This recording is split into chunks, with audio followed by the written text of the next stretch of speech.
Isaías começa a gritar. Primeiro Isaías olha para o povo e diz assim: olha, assim diz o Senhor, eis que uma virgem conceberá e dará luz a um filho, e colocarão nele o nome de... Não ouvi, quero ouvir de novo de... Acotovela o sermão, diga para ele: abre essa boca, abençoado. 1, 2, 3, de...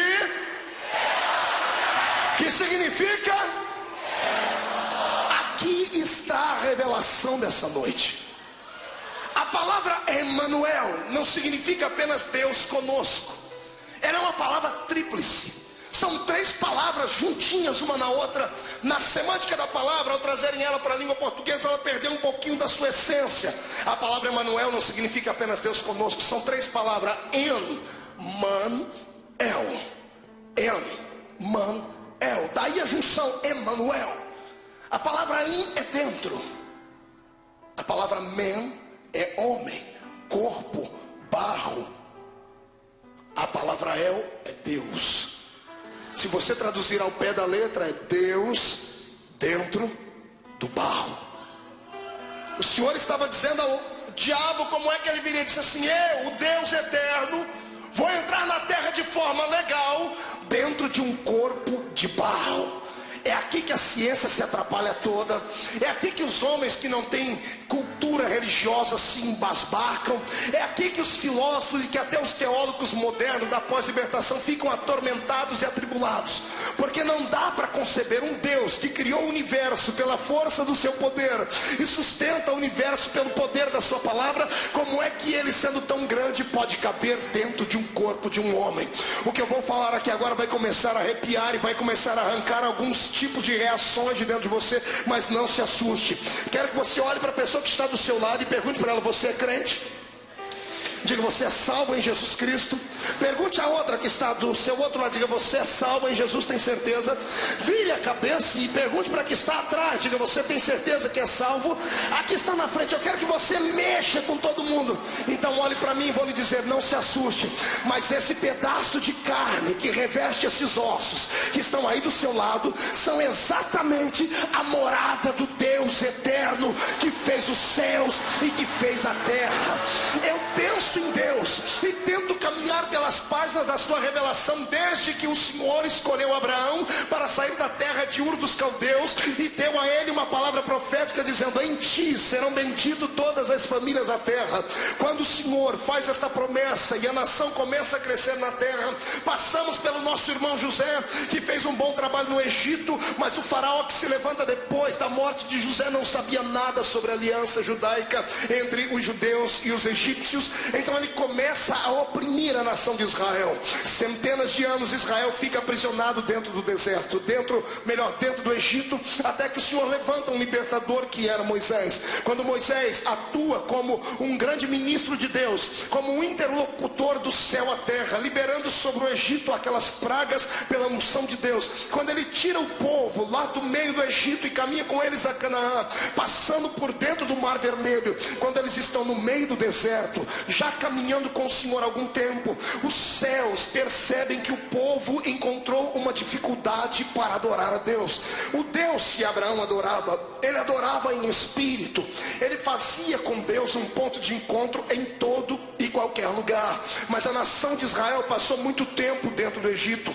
Os anos que eles passaram lá, dezenas até centenas de anos, fez com que Israel trouxesse sobre eles um pouquinho do sentimento dos egípcios. Israel só conseguia adorar aquilo que eles viam. Assim como os egípcios adoravam a deuses como o deus Anubis, que era metade homem e metade cachorro. Assim como eles adoravam a deusa Íris, a deusa Ísis e outros pseudos deuses do mundo antigo, eles tinham templos, gigantescos templos, como eram até mesmo as pirâmides onde eram enterrados os faraós, que eram tidos como deuses, como uma linhagem divina. Israel ficou muito tempo dentro do Egito e eles começaram a encontrar dificuldades no deserto para adorar a Deus. Eles não sabiam de que forma adorar a Deus. Eles haviam esquecido a maneira como Abraão adorava.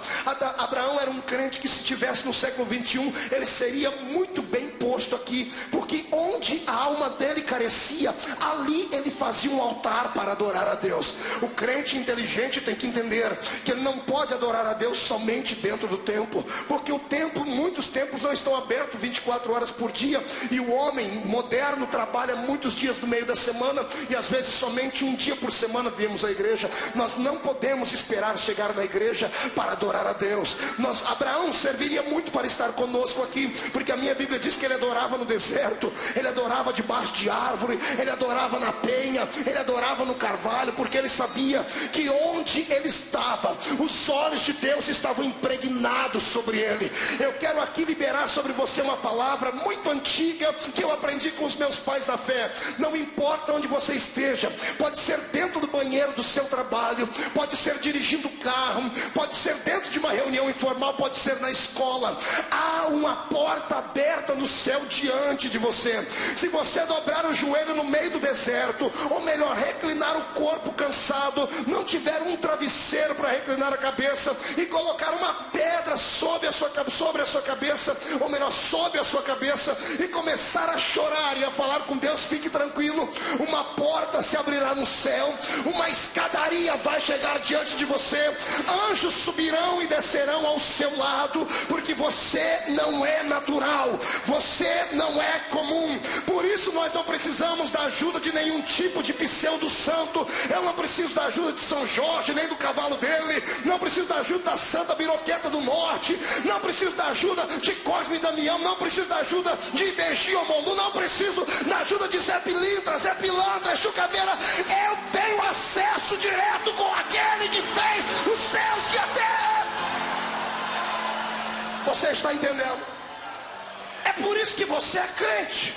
Abra sua mente, transcenda nessa noite. Você não é natural, mas nesta época Israel se esqueceu de como adorava a Deus. E sabe o que é que Deus fez? Deus teve que dar uma ajudazinha a eles. O Senhor teve que ajudá-los a adorar. O Senhor chama Moisés para uma conversa, e eu imagino Moisés dizendo: Pai, o povo tem dificuldade em te adorar, eles só conseguem adorar aquilo que eles veem, eles precisam de um ponto de encontro contigo. Aí o Senhor dá a Moisés então as coordenadas do tabernáculo sobre o qual nós pregamos na semana passada aqui neste lugar.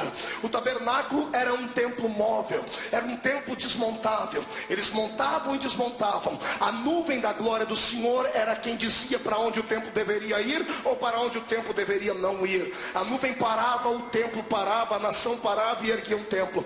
A nuvem começava a se mover, desmontava o templo e levavam embora.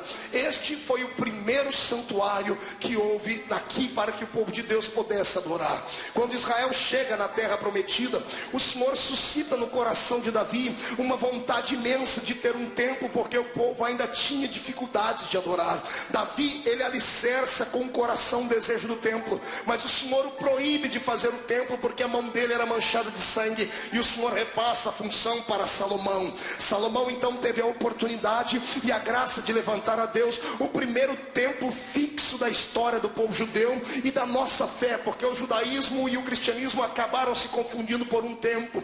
Naquele templo, um templo majestoso, magnífico, ele foi inaugurado com um poder pentecostal. Pastor Marco, no Velho Testamento, ninguém falava em línguas. Como é que o senhor fala que o templo foi inaugurado com poder pentecostal? Porque a minha Bíblia diz que enquanto os sacerdotes cantavam, ou melhor, os levitas cantavam a Deus, tangiam seus instrumentos, a nuvem da glória de Deus entra dentro do templo, e a Bíblia diz que era tanta unção lá dentro que os sacerdotes não conseguiam ficar de pé diante do Deus Todo-Poderoso. Aleluia!